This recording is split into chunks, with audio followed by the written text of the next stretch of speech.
My name is Alex Howard. For nearly 20 years, I've been a therapist here in London. I am deeply passionate about helping people make real, positive change in their lives. Having been through therapy myself at different stages of my own life, I know how transformative it can be. That's why I started In Therapy, a series that follows the stories of brave participants as they go on therapeutic journeys with me. Join us as we go behind the scenes as people grapple with issues like depression, anxiety, and chronic illness, and join my mission to break the stigma around mental health and asking for help. This is In Therapy with me, Alex Howard.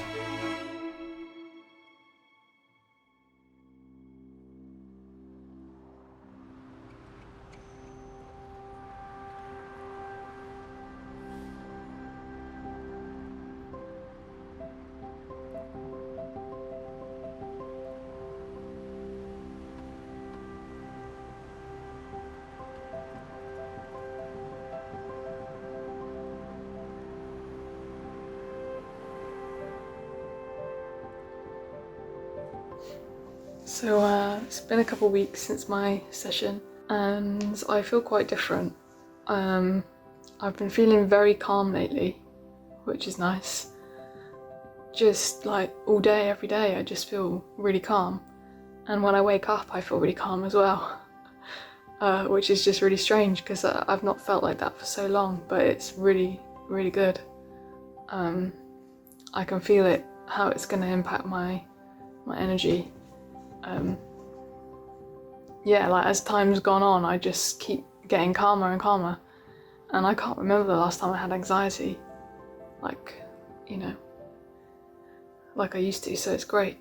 I didn't sweat when I last saw my friends, and I didn't sweat as much when I last had my session with Alex, so it feels like the sweating is really improving. Like at last I feel like it's big improvement has been made there, and I just feel so relieved about that, and it feels like a really good boost that I just really needed right now.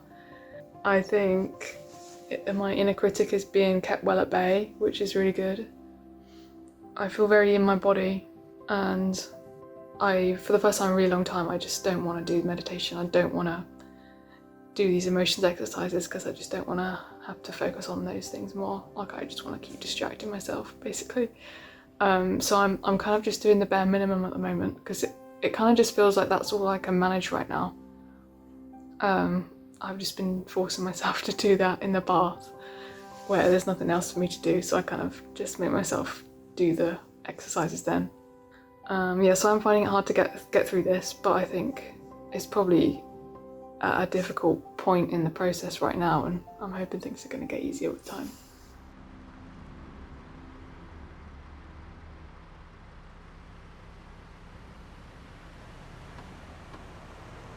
Hi, Hannah. Hiya, how are you? I'm very good, thank you. How are you? Yeah, not too bad. Well, no, I've been struggling a lot. That's the honest answer. Yeah. Well, let's start with the positives. So you were saying in your email that the sort of aftermath, post-mortem anxiety after seeing friends has been calmer? Yeah, that's been really good. I noticed that this week, just kind of regardless of what my body's doing, my mind is just way more quiet, and I just feel much more relaxed and confident, like I'm not going home and rerunning things in my head. It feels like much more normal person functioning, Yeah. it just feels much better. Yeah, that's really good. That's really good. And you also, sorry, let me remind myself, I was also going to ask you, the homework audit on the emotions. Say a bit more about that.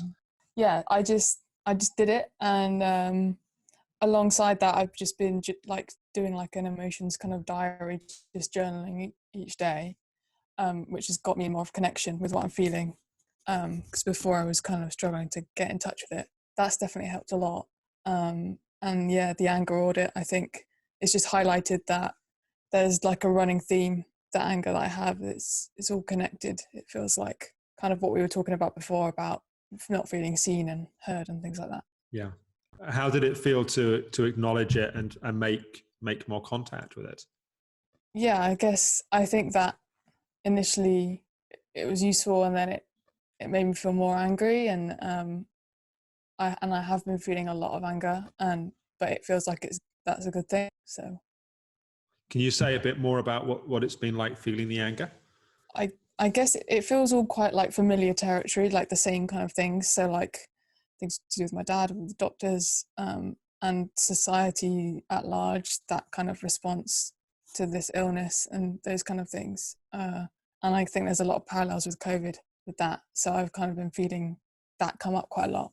And also I've just not been doing well physically, and a few things that just aligned at the wrong time just meant I hadn't until this week, I had not been able to really leave the house for like the last month. Okay. But all of that combined is what kind of was impacting my mood, I think. I got to quite like a rock bottom. Yeah. Can you say a bit more about what happened at the rock bottom? I just didn't have any motivation anymore. And I just felt like, really hopeless. But it sounds like in that place you were able to reach out for some support. Yeah. So what happened? Tell me about that. Well, I told my mum, I was just chatting to her, talk to my friends, which I think a lot of the time I really downplay, like how I'm feeling with my friends, but like, yeah, I just didn't do that this time, and it really helped. How do you feel now talking about it? I feel really upset. I think I still feel like a lot of upset just in general that needs to like come out. Is that okay just to feel the upset now and let it be there? Yeah. You just feel your feet on the floor, just feel your body, just take some breath, just let it be there. I know it will pass. I know it's just being overwhelmed with a lot at once. I think that's all it is. Yeah, it sounds like you reached a place of emotional overwhelm without having stopped the things that give you sort of stability and some support, and then couldn't see the path out, couldn't see the path forwards. Yeah. How about now? Do you feel you see the path forward in this moment? Yeah. Like I definitely don't feel as bad as I did. I feel a bit more like, definitely I'm more keen now to get back on track. Yeah. But there's still some of that feeling and some of that emotion that's there, which is okay. Like it's healthy to feel that. Yeah. What do you see as the path forward from this point? You were saying also, we spoke last time, you were saying in your email that there's some clarity in terms of the path forward on the nutrition side in terms of the immune work. Yeah. I got some test results back that showed things to work on. So can you say a bit more about what the findings were? Yeah. I did a test for, what was it? It was the viruses, and one of them's come up quite high, significant. So working up towards dealing with that. And another thing that came up that was quite interesting was, so I was given some antibiotics to treat this rash I had, but it was the wrong treatment for it. It didn't work. But what I did notice is when I was on them, like all my headaches had completely gone. Huh. Yeah, and I've noticed that before, and then this kind of reminded me of it, and I told Sana about that, and it just made me feel like hope. Yeah. And that I've not got all these migraines because I'm not doing enough of this. No, there's definitely an immune load which is part of the picture, and I think that's very clear. And I think we've done some really good work on the emotional side and the learning to listen to your body and listen to your emotions and allow your emotions, and all of that helps and is really important. But ultimately, getting the physical body in a healing state is really important, but it doesn't always on its own fix the physical things that need work. And I know that when you were working with Tammy, she was clear there were definitely immune things to be addressed. And I think now sounds like it's the right time to go down the path of some of that work. Now you're working with Sana. And I think that is that's potentially very exciting, actually. And I think the fact that antibiotics can have that immediate impact on even one of your symptoms tells us that there's an immune load that is being temporarily reduced in that situation, which that's important, and that shows the potential of addressing things on the immune side. Yeah, it's definitely like shone a light. Yeah, it feels good. Yeah. It's one thing to be suffering and feel terrible on a day, but if you can see, I understand where I am and where I'm going, and I have hope and faith that that's the right path, one can sort of get through that day and do the best they can. But when there's a sense of it's never going to change and it's always going to be like this, it's hard to feel motivated. But then the problem is, as you discovered, that when you drop the tools and strategies that ultimately do support you, then the ground sort of falls away in a sense. And it's like putting those things back in place, I think really is important. Where are you with that at this point? Have you come back to those tools and strategies, or you're starting to make your way back to them? I've been doing the emotions exercises the most. Okay. Because I find them the easiest to do. Yeah. And how about daily meditation practice? Where's that been? I've not been so good with that. I've been doing that less, I dropped it to, I was doing it like twice a day at one point, and then it kind of went to one a day, just whenever I could get myself to do it. And now I'm just trying to just make sure I do the one. When you were doing it twice a day, did it feel that it was particularly supportive doing it twice a day? Yeah, it did. It really did. Yeah. I know I need to do it. Yeah. I know I need to. I will. I know I'll get back on it. It's just, yeah. I mean, that's one of the things I would definitely work to putting back in place. Yeah, I will. Yeah, I think the more challenging things are, as you know, the more important it then becomes to do the things that most support you. Yeah. I think I'm going to do it first thing in the morning again, which is one of the times I was doing it before, because it's easiest to do when you're already kind of lying down. And and also it's easy to do in as much as if you leave it and then there's always something else in the way and there's always a distraction and a reason to forget. Whereas if you do it first thing, it's easier. If you do it once and you feel good for doing it, you're more likely then to do it again later in the day. I can get in a bit of a negative cycle, like even though I've got this really good thing to work with on the nutrition side of things, I think in my head I've been very negative still, and I've been thinking, well, how are we going to get to the bottom of it? How on earth are we going to find out what to do? And I should probably just be stopping those kind of thoughts, because it's just not helpful. Yeah, well, I think particularly given that there is a sense of a path forward at this point, and I think Sana's got a clear picture in terms of the nutrition side and in terms of what you need to be doing, and you've got a lot of the tools and strategies. And so in some ways at this point, it's not about trying to discover some new, wonderful, magical thing, but putting in place and using the things that help and giving time to the path that you're on. Okay, that makes sense. Yeah. You were saying in your email that there's some sort of concern around sort of COVID and sort of how to sort of be with that. So say a bit more about that. Yeah, I just find it so hard to know the risks at the moment with what information is available. And when I saw my friends, we were at a pub, and it just feels so not distant. Even the pubs that are super distanced and they've got hand sanitizer, it's I'm still sitting across from my friends less than 2 meters without a mask. I just get so much anxiety about that, and I don't know whether that's justified, whether I need to relax and but afterwards I'm just I get really anxious about it, and just I can feel my inner critic. I was sweating when I was there, and I know it wasn't because of anything we were chatting about. It was because I was in this public space and I was worried what I was, yeah. I think it's a really tricky balance, right? I mean, you don't want to get COVID. I mean, if you get COVID, we deal with it. But ideally, of course, you don't want to get sick on sick. It's just like you don't want to get the flu. You don't want to get, and you also need emotional support and contact. And the more precautions you can take, the better.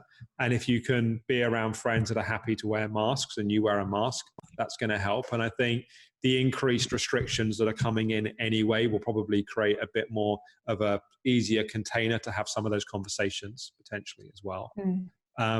Right. We're not talking about forever. We're talking about the next, maybe 4-6 months. And then there will be a change in the dynamics of what's happening. Right. I think I'd rather be overly cautious at this point. I think being overly cautious is a good idea, but it's then making sure that overly cautious doesn't turn into lots of anxiety patterns that aren't helpful.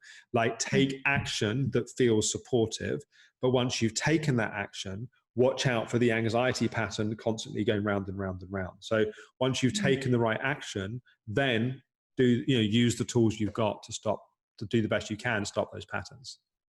Okay. Yeah. It's almost like, how can you set things up over the sort of coming weeks where you're being the best support of you that you can be? Right. Yeah. What can you put in place in terms of, meditation, making space for your emotions, having protected contact with other people, enjoying moments of life where you can, like, how can you best set things up in a way that's sort of self-nurturing and self-supportive? I think that's really the key at this point, because that then creates the best foundation for the work you're doing with Sana, and that temporarily becomes its own load on your system. So you're sort of preparing your system to be as resilient as you can through that process. Yeah. No, I feel like I really want to do that now. Yeah. It's weird how just being in a different place mentally just completely threw everything off. But yeah, I feel different now. Okay, good. Do you have any other questions for today? I think we've covered it all. Okay, good.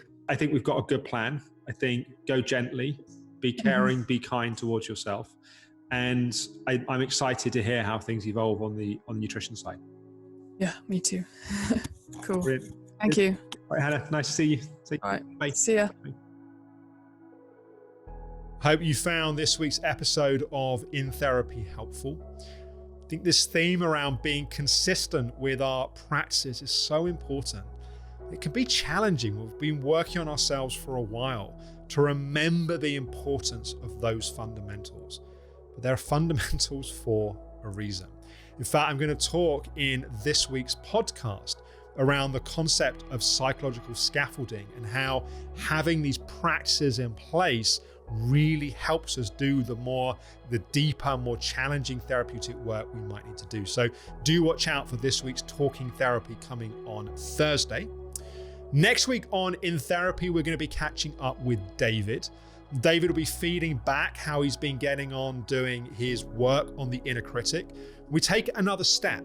The next step beyond having a bit more space is getting in touch with some of the underlying anger and rage and emotions that are really fueling and really behind what's going on and part of what's going on with his inner critic.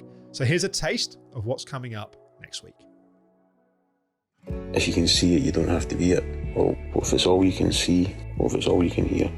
The actual defence stuff has been probably not so successful. Would you define yourself as an angry person? Yeah. That anger has to go somewhere, and it becomes the fuel of your inner critic.